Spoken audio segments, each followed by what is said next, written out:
would situate this third lecture in relation to the other two lectures. So as you remember, in the first lecture, we learned that we explored that climate urbanism reflects a critique of the current search for solutions to climate change within the city.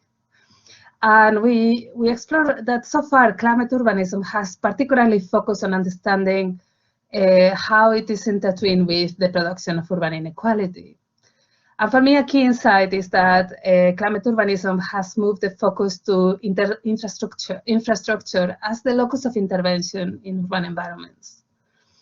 And also that when you engage with climate urbanism in practice, climate urbanism requires considering the heterogeneous infrastructure configurations that can no longer be ignored in the urban fabric.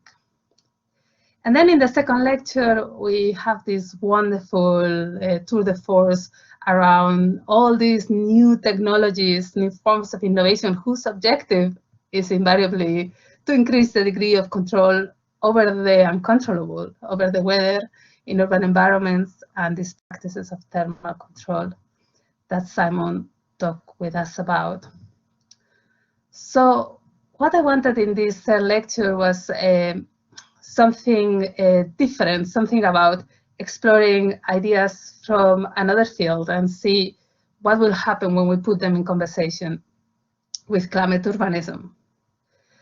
And perhaps I thought, perhaps a bit optimistically, that by engaging with queer theory, I could make strange all those normativities that permeate climate urbanism practices, and emphasize really that climate urbanism revels in its diversity and its fluidity.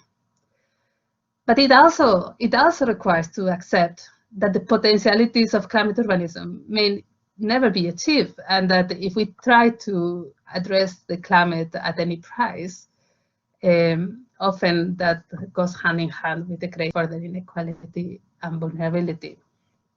I think queer theory provides some points of entry for alternatives that move away from, let's say, defining and organizing the world to intervene in it, to explore the active representations that make our desires, our politics, and ultimately our cities.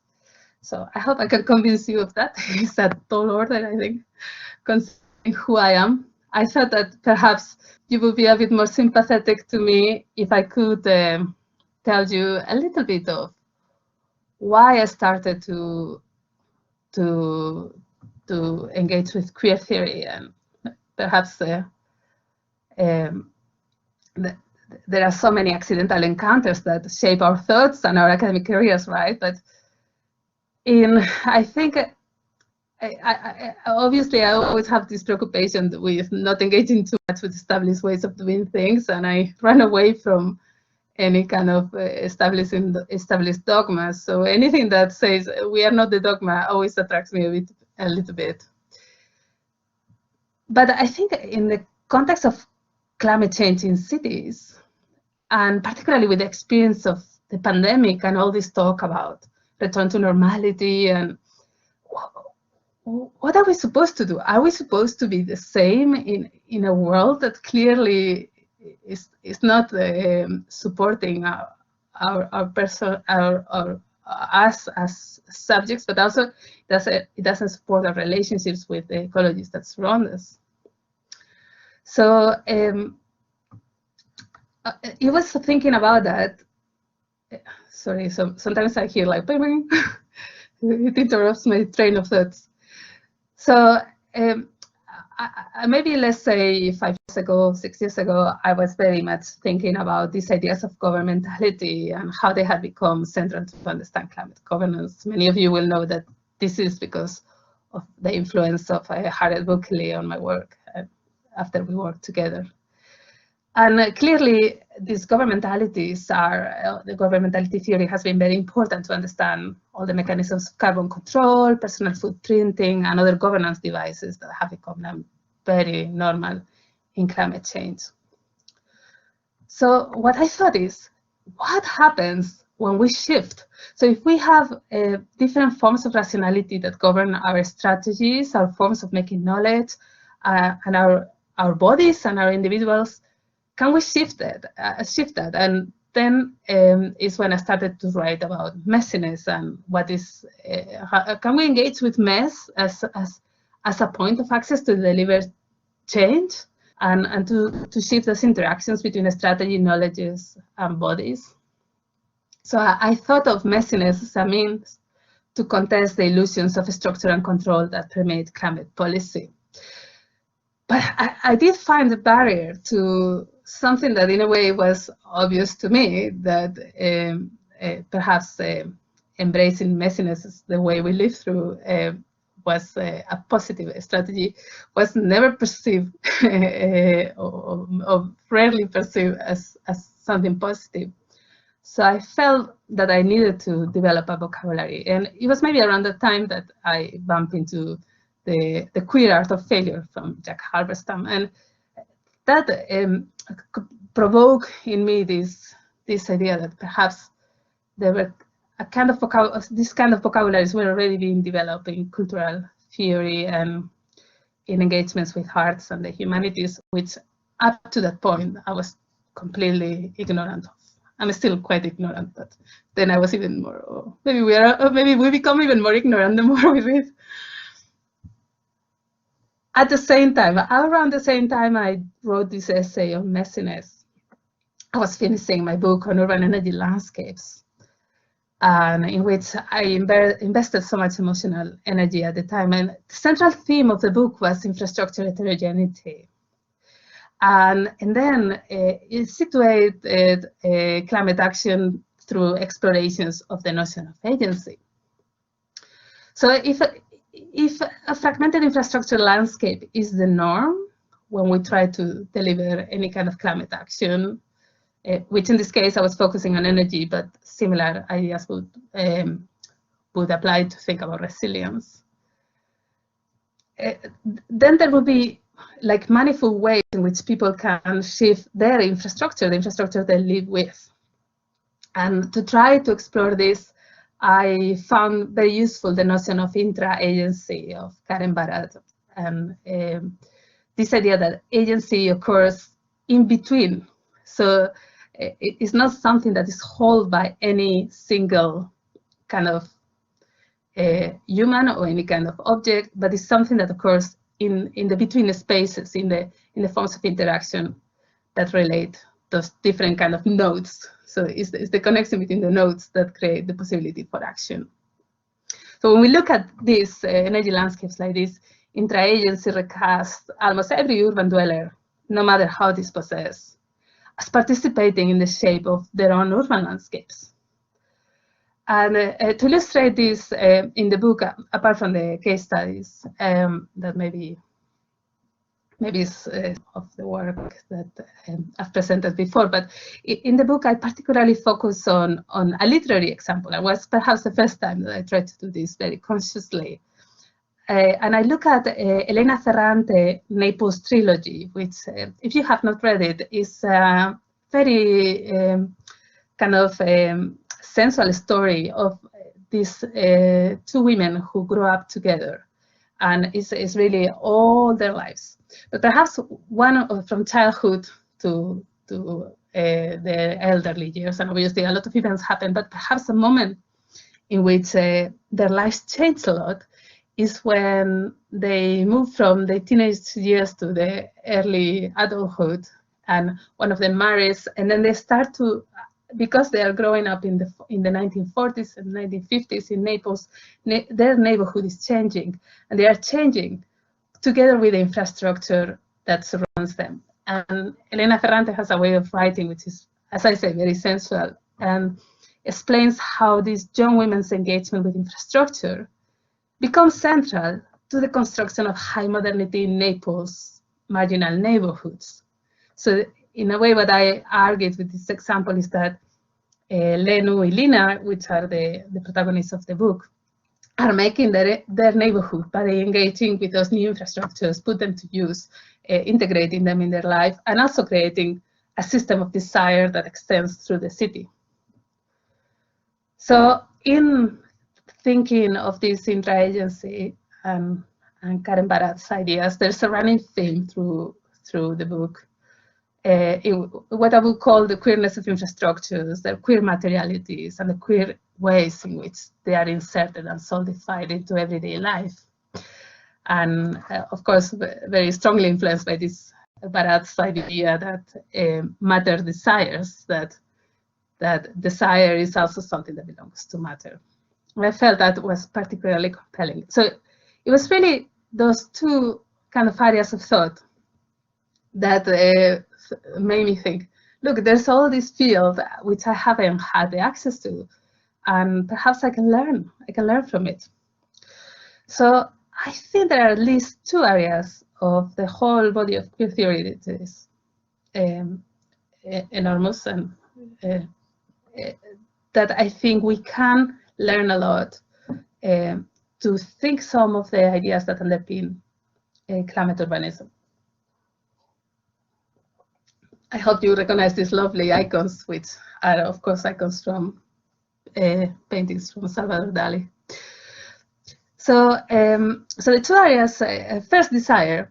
A lot of current urbanism literature is really driven by implicit conceptualizations of desire and affective attachments to our existing world, and also to our existing economies.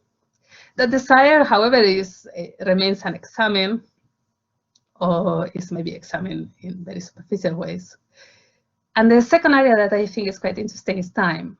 So shifting the conception of time is central to climate urbanism research. So one famous example is this argument that we have to shift our kind of time scales of thinking, and that a lot of the climate policies shaped by short-termism, and we should think about long-termism. But really, time itself is only now beginning to be examined, although some very interesting climate thinkers may have started to do so. So it's not that I pretend to make any justice to these two enormous topics, but just perhaps to make some connections which may be relevant also in the light of the current events of the COP26 and the inordinate amount of attention that we are having on this topic. So let's assume that desire is a form of belief in a referential object that the subject feels is lacking. So somehow there is a lot of implicit, a lot of the feminist literature and then the queer literature, there is this idea that desire comes from the belief that an object would somehow make you complete. So the enterprise of desire starts with that search for a lost object. And desire is thus related to an absence. In climate change debates, I see desire very much seen as driving consumerism, as a constant commitment in our societies to commodification, whether this is explicit or implicit within our practices. This construction of environmental problems as a problem of our unbridled desires is behind much environmental prescriptions. For example, the kind of carbon diet prescription, which is very often articulated in climate debates. So, for example, environmental footprinting and that kind of thinking. And they are invariably based on restricting access to consumerism goods that supposedly make us happy. So perhaps is this kind of climate action the ultimate fulfillment of what Lauren Berland calls cruel optimism, this kind of attachments that prevent flourishing. So attachment to consumer products has created the ultimate autodestructive dysfunctional self. Such attachments under capitalism, I think, are not restricted to individual desires, but they are also part of a collective desire for a protective, modern society that is going to provide us security, for example, through the provision of labor. So the kind of desire for future that we see in mining communities claiming a just transition because and the attachment to coal or to other forms of production. So I have some sympathy for this diagnosis, but I'm also wary of it because it somehow leads to a prescription of scarcity and restriction and control of desire as a means to intervene in environmental action. This control can indeed be individual, such as carbon footprinting models, in which the individual becomes an object of control via calculation and self-regulation. So everybody can do their bit, activists argue, and this is an argument that yesterday, which I was in Glasgow, I heard a few times. But individual agency is often reduced to consumption choices. So I find very interesting this idea from Anna Tsing in the book of the Mushroom at the End of the World, in which she explains that commodification occurs when the entanglements of humans and ecologies are broken. So as I interpreted this as you have to separate things from their environment for them to be an object of consumption. After disentanglement, consumer products fulfill the gap of our environmental guilt, even if they play no part in our existence. So I think what prescriptions for scarcity fail to recognize is the way in which desire is produced via a standing object, which locates desire always elsewhere. And I think I was thinking about examples to explain this, and I thought it's like, how come that we were really like obsessed with toilet paper and emptied all these stores at the beginning of the pandemic? It's like, can we not go one day without toilet paper, without wiping our bottoms in a particular way? I think toilet paper is not so central to our existence.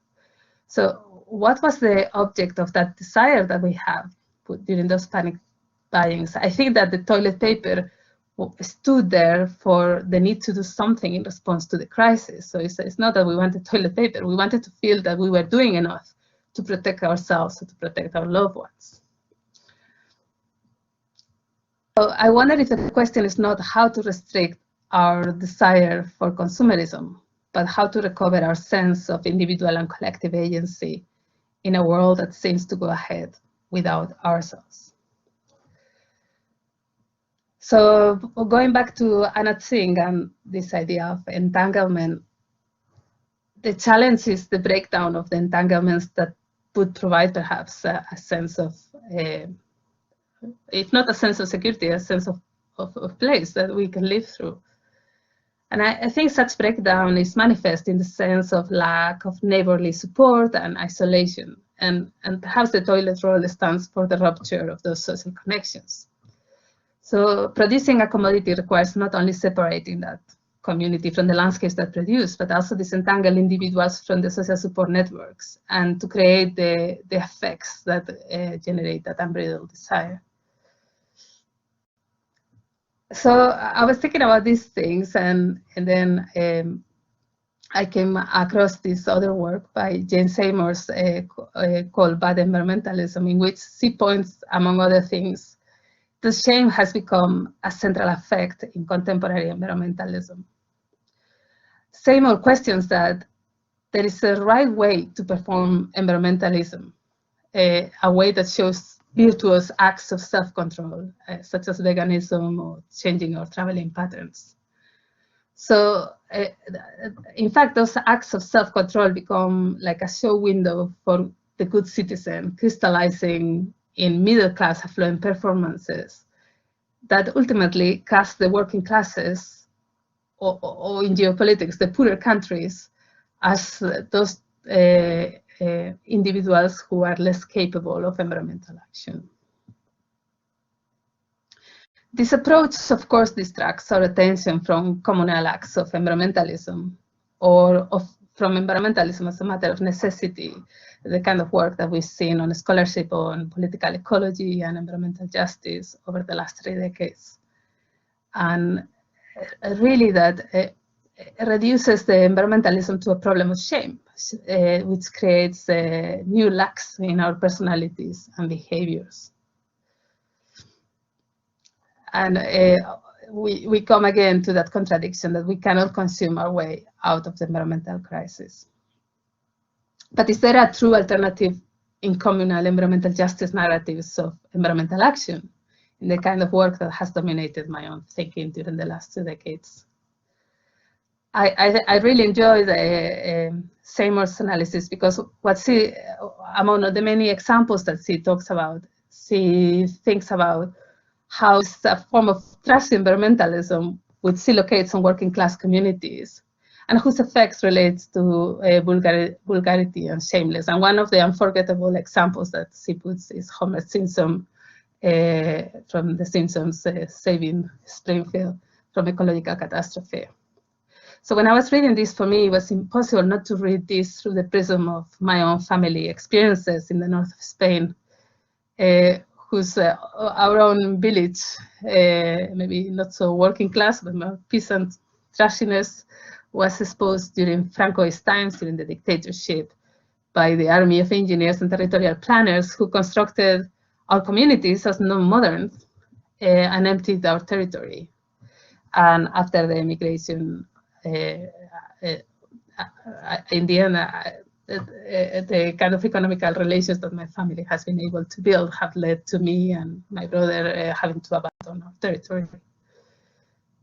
In fact, today, those territories of my childhood are invaded by large renewable companies who make a virtue of sacrificing the space to facilitate externally imposed models of renewable virtue. So as I found, I just signed the petition to prevent the construction of a massive solar park near my town that will actually lead to further disaffection and migration among the increasingly small population that remains there. So when I look back, I see mine as an empty country, a country of non-modernity, in which the development of middle-class effects that Seymour criticizes has provoked in me a sense of loss and shame. So I like this because I like how Seymour asks, what would it mean to leave behind the effects of obligation, shame, and conscription that dominate a lot of environmental discourse, and focusing instead on enticement, seduction, and fun? I mean, not everything can be fun, but there's a bit more space for playfulness in environmental movements. And when you go to demonstrations, particularly the youth demonstrations, that sense of playfulness is what is energizing the whole political movement. And why that cannot be translated to all kinds of spheres, to partnerships between informal communities and municipalities, to the work of NGOs, and to so much other progressive work on climate urbanism, that starts not from restricting and shame, but from collective building. I think that's the kind of experiences that have seduced me over my career, but perhaps now I see them in a different light, and I understand why. So the other aspect that I wanted to speak about was this idea of time. An existential challenge. The Anthropocene is strongly intertwined with conceptions of time, of course. So obviously there is a narrative that links the Anthropocene with the past, via histories that have shaped the present moment. And there is a narrative that links the Anthropocene with the future, in terms of the unimaginable consequences associated with climate change. But finally, there is a present, a moment of emergency. And perhaps this moment of emergency is encapsulated in the slogan that now many green and social movements say, if not now, when? And one cultural example would be the electropop band King Gizzard and Lizard Wizard. I'm not sure if you have heard it, but this is still of their fantastic video, and they released a song with that title last year, if not now, then when? And the lyrics are like straightforward. I mean, I really like their clarity, you know, when the ocean's coming up, when the rain just won't stop, when the fire burning, if not now, when?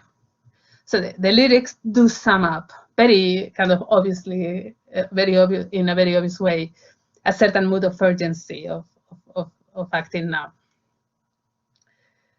But the song is beautiful, not in a way so that it has this voice you barely can listen to the lyrics. So it's beautiful in the way a blurred landscape is beautiful. There is like a certain whimsiness in this song, but there is not a lot of direction. And I think this is very common in this kind of discourse of urgencies that almost blurs the present, blurs the kind of the pathways to action. For all the calls that recognize the climate emergency today becomes this unfathomable variable in which every minute is a juncture in which something is decided. So, for example, the COP26, it doesn't matter that it's an event in a succession of decades of negotiations and that those negotiations take a lot of time, but it just is presented, particularly in the media, as this moment of decision. A decision for what? What exactly is being decided? It remains in the background, so with these big announcements and awards and all the kind of ancillary activities that accompanied the COP and similar events.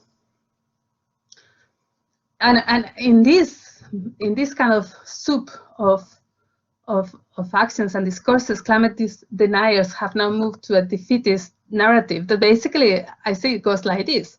Either you cannot do anything because your emissions are insignificant, or it is too late to really take action. So this is the present for many people who engage with climate change from a position of desperation.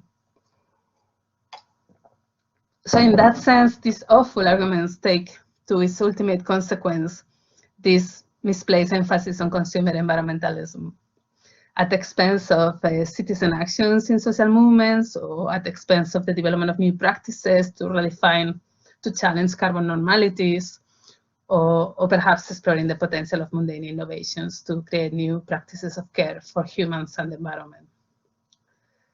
So I think at the end of her book on cruel optimism, Lauren Berland, after exploring some examples which are thought of as minor because they do not engage with heroic narratives of change. So Lauren Berland praises, so I'm going to read her quote, the possibility of a kind of philosophical pragmatism that involves becoming a political subject whose solidarities and commitments are neither to the ends nor to imagining the pragmatics of a consensual community, but to embodied processes of making solidarity.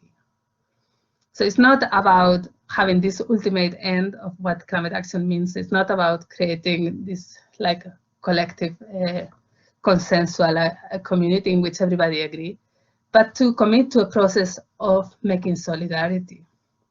And in a way, this just comes as I'm talking now, but it does resonate with a lot of my experiences in the IPCC, in which I don't know what the final report will look like exactly, but my experience through it has been very much related to that active process of engaging with a range of ideas and trying to make sense of them collectively in a way that you always think they would be revisable. So the making of that account, well, I'm just digging myself a big hole, so I'm going to stop this.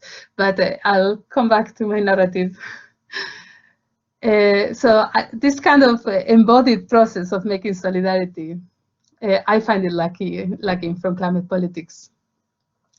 I think we need to move away from these objective-based action, or from kind of holding hands as if there was no problem, to engage in a reparative process of reconstruction, in which there is no end to activating solidarities, in which it's not a stop.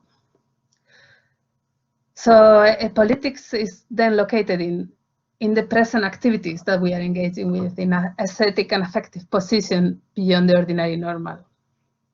So if the Anthropocene has disrupted our sense of normality, we have to find a process of constant reparation and meaningful engagements that can help to reimagine solidarity. So perhaps the other topic that perhaps can help here is the exploration of chrononormativities, and to think about the kind of time assumptions embedded in current climate policy, and to think of alternatives that generate those lateral politics that Lauren Berland talks about, and noticing how lives unfold at different times. So the heteronormative spaces that condition life depends on chrononormativities that structure time in relation to the demands of capitalism and the demands of heteronormative societies. A fascinating point of entry, for example, is provided by Elizabeth Freeman's study of time binds. So if we take this seriously, that there are some chrononormativities that shape our economies and our societies, then we can perhaps think how the climate crisis is shaped by the rhythms of capitalism. So one way of doing this is to think how chrononormativities orient what we do and who we are. On the one hand, our everyday existence is dominated by capitalist temporalities, maybe, at least since the Industrial Revolution, which are punctuated by the routines that enroll our labor in the capitalist system. On the other hand, our life is also punctuated by cyclical temporalities of the home, care, and the labor that it entails. Together, these chrononormativities recruit us into ecocidal racial capitalism and shape the fundamental conditions of our existence. Simultaneously, we also navigate history through notions of monumental time, the events of historical significance in which we encounter different types of heroes, and these heroes are often he. But I don't think having heroes instead of heroes would anyway help. Monumental time streamlines time into a linear narrative of background action punctuated by monumental moments. So I think the Anthropocene has disrupted this narrative of monumental time, not necessarily by questioning it fundamentally, but by extending it in time into the scale of geological events or deep time. The scales of deep time become unimaginable in relation to the scales of human life. I mean, they don't match these time scales of industrial production and the reproduction of the home. So whether this is industrial time or the more cyclical rhythms of the home, deep time questions how we understand existence unfolding in a space. The scale of action to generate monumental events in deep time is even greater from a linear conception of history. The collective unification of the whole humanity under the leadership of global leaders is almost presented as a new religion, right? Whose priests are in search for new saviors. In monumental time, there is of course no time for everyday gestures or for any kind of collective solidarities to build through effective practices of care, or even to a space for accidental encounters that may produce pleasure and affiliation, or at least attachment to a certain narrative. In the time of climate change, is there any possibility to create an alternative, so a non-chrononormative form of time? Is it even possible? And as I said before, there are actually some climate change thinkers that are thinking quite interesting new ideas about time. Perhaps one that I have recently engaged a lot with is indigenous scholar Kyle Powys-White, who has described the potentialities of what is defined as kinship time or kin time, where time is navigated not as a succession of events, but as a series of kinship bonds. And I think for White, he highlights that those relations of kin are not familiar ties, but rather there are ties to other humans and other non-humans, and they entail care that in any relation that entails care of responsibility for each other. And there's also care of the non-humans for the humans, so it's a kind of a two-way relationship. Time becomes that which we do together. Non-monumental events, but caring collective solidarity events that include ecological and material kinship ties. So I suspect this kinship time is part of what has sustained the family institution for so long, but it is not exclusive, so you could criticize it like that, but it is not exclusive to it. I think for me, like, I think anyone that has ever taken seriously the politics of participation or activism or community organizing, like by participating in those activities, I think they will have a sense of this affective experience, which could perhaps be at least parallel to this kinship time, in which energy and personal growth is tied to collective action and to joint action. It is, as it were, the possibility of creating new forms of desire for moments of collective engagement, in which mutual histories are interwoven into a rich tapestry of stories and interpretations that actually challenge monumental events. So I think my discovery in this work by Elizabeth Freeman is that of time binds, if we are going to rethink the conception of time for revolutionary action, and if capitalism relies on quantifiable, expropriated segments of abstract time, moving outside capitalism will require constructing multiple alternatives of personhood that resist the imposition of these normalized timings. So Freeman argues that we cannot stop history, but history is open to certain playfulness. And you can see how I'm completely seduced by this idea that we can be a bit more playful in our way as we think climate futures. I mean, it is serious, but it is also something that we have to create effects that engage us in climate action. If we are able to find pleasure on certain moments of engagement with the world, and if we are able to link those moments with the subversion of chrononormativities, those moments may perhaps generate new desires for different collective futures. The question of time also relates to the question of generations. And in fact, I found some of this playfulness yesterday at the Girls at the COP26 event in Glasgow, which this is a photo of. And it's an event that it's going to involve, since Monday for the 2 weeks of the COP26, 100 of teenagers and I think mostly girls in Glasgow, to debate, to make debates of generational politics. And I tell you that the sense of playfulness was going through the room across the session.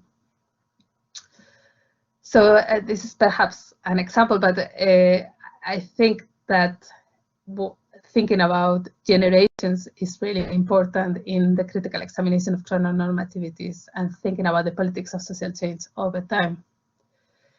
The idea of future generations has, of course, shaped sustainability discourses since the 1980s. And the Anthropocene has intensified these discourses, which are now almost used uncritically.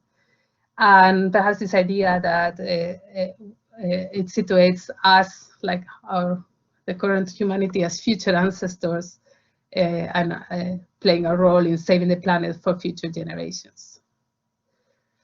And clearly, even part of the potency of youth-led social movements, such as Fridays for Future, has precisely been their focus on the future. So it's not that I wouldn't appreciate this kind of thinking on future generations, but there is little reflection on the fact that future generations may offer no attachment to current middle-class values and what is the world that we are seeing on, and that their desired future may be entirely different from the one we live in. And some emerging climate fiction and science fiction inspired by climate is exploring some of these aspects. But little of those ideas are really traveling into climate policy and into the discourse of future generations. And in a way, it ends up on a heroic portrayal of our generation committed to the mission of creating a better future. And which also, from a queer theory perspective, engages with a logic of generational reproduction that perhaps doesn't sit so well. And of course, the performance of family and generation depends on the timing of events and activities and how all that is organized, as Elizabeth Freeman also explains. So family and generational performances appear to consolidate collective life. But whatever coherence they provide is fragile. Invoking this kind of solidarity through the common timing in climate policy is exclusionary. And we have to remember that the model of the family or the model of our generation, in any case, at best, they are examples rather than the norms. Climate action cannot be predicated on the argument of being a good ancestor and securing an inheritance and a legacy for future generations, because neither the earth is ours to give, nor can we predict the kind of environment in which future generations will want to live. So I think our duty is elsewhere. I think the call we are hearing is not to save any world, but to prevent further damage to it. So back to Anna's thing. Sorry, I just find a lot of things to say about it, but she has argued that we already live in the precarious ruins of capitalism, where people and things live immersed in complex relations of reciprocity. And living in the precarious, under the shadow of the ruins of capitalism, perhaps there is not a grand historical narrative of salvation that we need, but we have a lot of lessons to learn about how to live with both economic and ecological ruination. So rather than restoring a lost ideal Arcadia or even reconnecting with a self-regulating Gaia that will, we need to learn to live the world we are, to learn to live on the world we are in.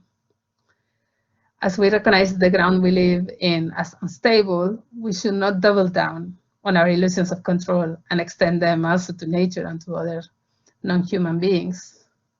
Instead, we can engage and we must engage with realities of Earth. And I would argue it's not necessarily a difficult thing to do, but it's actually something that I see a lot of people doing in their everyday life and that I reflected on the book on urban energy landscapes. I like very much also some of my colleagues at the Urban Institute have already heard me saying Bruno Latour's, one of Bruno Latour's phrase, he says, there's no cure for the condition of belonging to the world. I find that very compelling.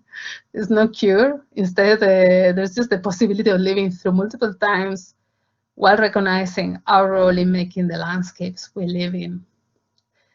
And this challenges any heroic generation narratives, because it is not for us to provide children with a safe Earth. It is already children who are claiming their rights and blaming us for having created this unlivable world.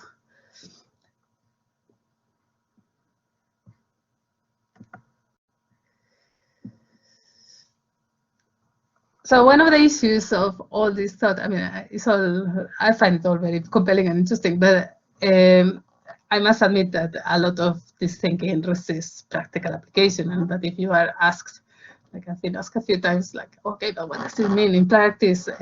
I may not have already made plan to put all this in practice. And I think this is already the second or third warning that I pass about it. So the only thing I have is a lot of questions. And yeah, so, but I do think there is some ways of thinking in this text. And some ways, at least we can reimagine our role within cities and within climate urbanism. So I want to talk again with a literary example about one idea that, while I still don't know exactly how it applies in practice, I think has a lot of potential and I would like to explore in the future. And this, to explain this, I want to refer to this book, which is a novel from Spain. It's called Lectura Fácil, Easy Reading, and the title alludes to texts that are simplified, so books that are simplified so they can be read by people who have not gone to school or something like that. And it's a fascinating story of revolution, of urban revolution. And I wanted to, so in the cover it says, ni amo, ni Dios, ni marido, ni partido, ni de fútbol, which is an enlargement of a common revolutionary slogan in Spain. So no God, no husband, no match, no party. But in Spanish, party also means match. So no party or no match, not even a football match. So it's a little bit of a joke, but it's also wonderful. In fact, this book, I entered a bookshop and I saw it and I thought, oh my God, I had never heard of it. I really had to read it. But anyway, this novel, so writer Cristina Morales, amazing, she rocks the Spanish literary establishment with it. Then the novel presents the perspectives of 4 women of the same family who live together in a flat under the supervision of social services. And the reason why they have to have the supervision of the social services is that they all have a learning disability with various experiences of it. So as they experience and manage their lives, the 4 women mobilize urban infrastructures and technologies to reimagine their future. Theirs is not a friendly city. They nevertheless explore Barcelona with both their minds and their bodies. One of them, Nati, uses dance and choreography as a means to understand herself, but also as a means to understand other people and how they live Barcelona. So the book was enormously successful in Spain, and I think perhaps, among other reasons, because it provided a much needed antidote to the model of, to Barcelona as a model, because it's the innovation city par excellence. When it comes to innovation, Barcelona fits the political imagination of the left and of the right, from cutting-edge examples of architectural design and urban technologies to neighborhood-based innovations that enable the appropriation of public space. So I think one would say that there's something in Barcelona for everyone, and indeed a lot of people like the city very much. Barcelona is, however, not very welcoming for Nati, Patty, Marga, and Angels, the characters of Lectura Fácil. They do not find Barcelona's innovations all that appealing, from the methods of surveillance that invade their lives to the unsuitable recommendations for securing alternative housing and living a frugal life like they get from local squatter groups.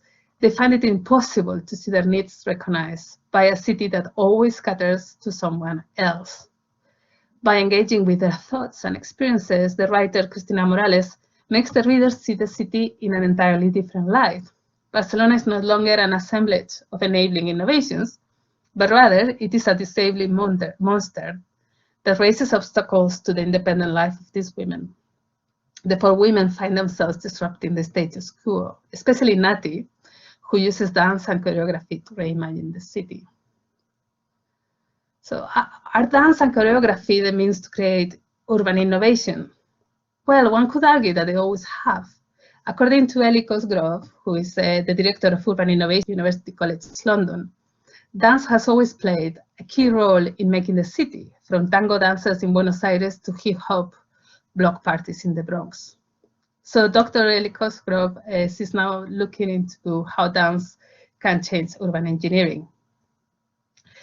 In the era of smart cities, where movement and relations in the city are controlled by data processing and other order-making mechanisms, dance and choreography bring a direct interpretation of space, an interpretation aligned with the demands for corporeal engagement, flexibility, and improvisation. So back to Lectura Fácil, the book I was talking about, Nati finds room for her body in Barcelona as she dances the city in new ways. And in doing so, she also finds what matters to her. So in a sustainability transition, going back to the topic of climate urbanism, I had to do it. So dancing and choreography may open alternative ways to rethink the city. They could reveal a lack of green space and public shared spaces. They could demonstrate the multiple practices of occupation, comparing the space needs of cars with those of walking people, for example. They could help understand how the city feels in the darkness and how different public lighting needs condition our movement. So in a way, this is a bit of a provocative example. I mean, it's not that intuitive that dance and choreographies can help innovation, but it's really an effort to decenter the idea of innovation. Innovation is not a practice confined to business offices, but an activity of everyday life. The separation of people from innovation results in further alienation from the world we live in and imagine.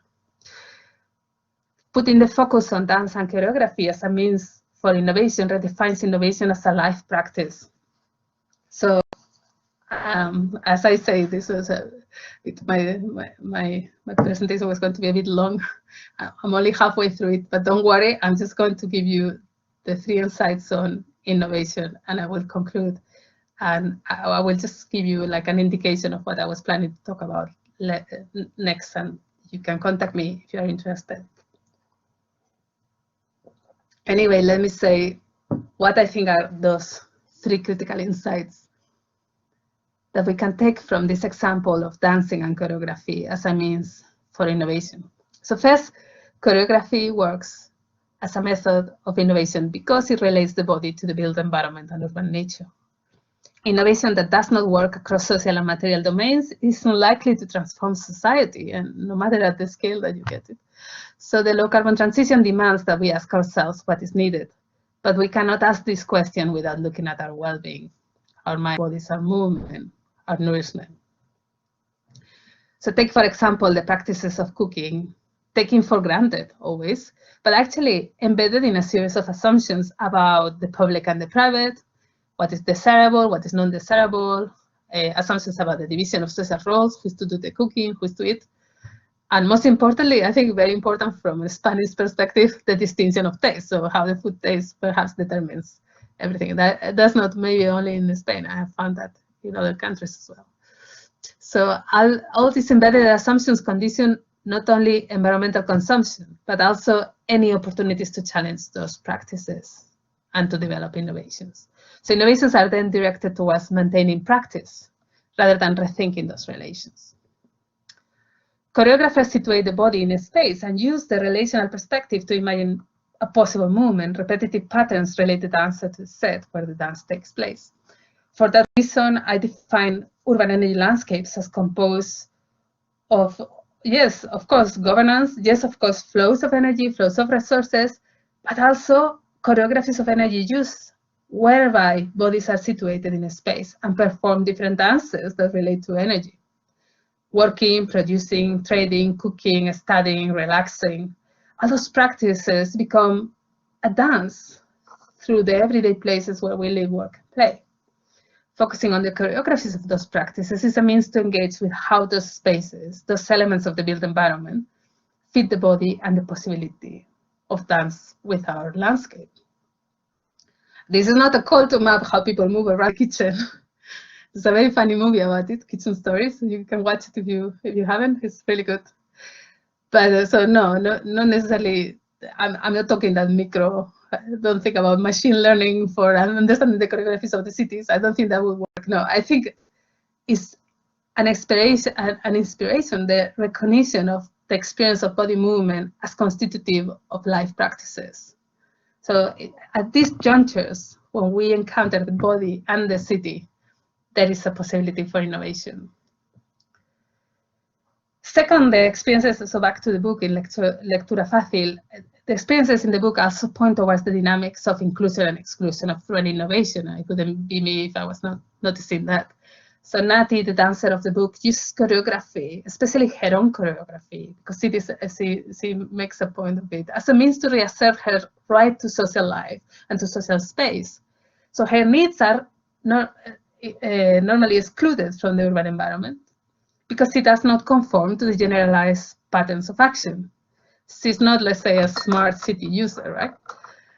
But she also struggles to engage with alternative forms of social and financial innovation, such as that proposed by the platform of people affected by the mortgage, the PA, which is in Spanish, Plataforma de Afectados por la Hipoteca. It's a very famous organization because it was the stepping stone for the famous mayor of Barcelona, Ada Colau, to gain political purchase. And it's certainly an organization that has helped a lot of people. But Nati, in this book, she doesn't find that form of social and financial innovation is helping her. And in some way, innovation for its own sake results in generalized solutions that Nati cannot make use for. So rather than generalizable solutions, our engagement with the particular in the way that Nati does with her own environment may provide an alternative route into doing innovation. And finally, choreographies point towards the multi-layered nature of urban infrastructure and how this conditions urban innovation.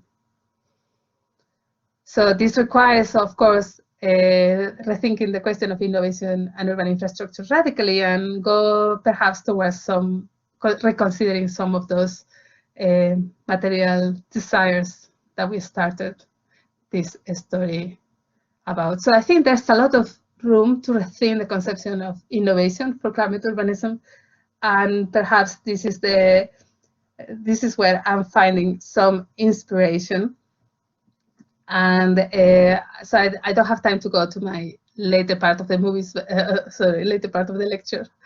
But one of the ways that I am engaging with this is to think this notion of reparative innovation as an alternative to disruptive innovation. So bringing what I've learned from queer theory into more mainstream narratives of climate action. And reparative refers to positive attachments within a post-lean dangerous world, is part of what is thought of as a reparative turn, and is perhaps an attempt to move away from what Eve Kosowski said we call paranoid forms of criticism. So I found this very inspirational, and in our project, LOACT, we've done some work, which unfortunately I will have to tell you another time. And just to finish in some thoughts, to conclude, a queer engagement with urban climate action does definitely not offer ready-made solutions for climate urbanism. Is that the fourth time I say? But myself, I find it really comforting, and particularly after visiting the COP26 in Glasgow, in which there was a strong emphasis on technological change, I found myself thinking quite different from what was on offer. Perhaps queer theory shifts this attention away from being and focuses instead of doing, and on performance and on the making of our lives. And it helps reconceptualizing climate urbanism as a messy, in the making engagement whose actualization is always provisional and revisable. So I hope you have learned something of it. I hope it's useful in any way. And I thank my colleagues for their super support always. Let's see if you have any questions, whatever I can ask, I will.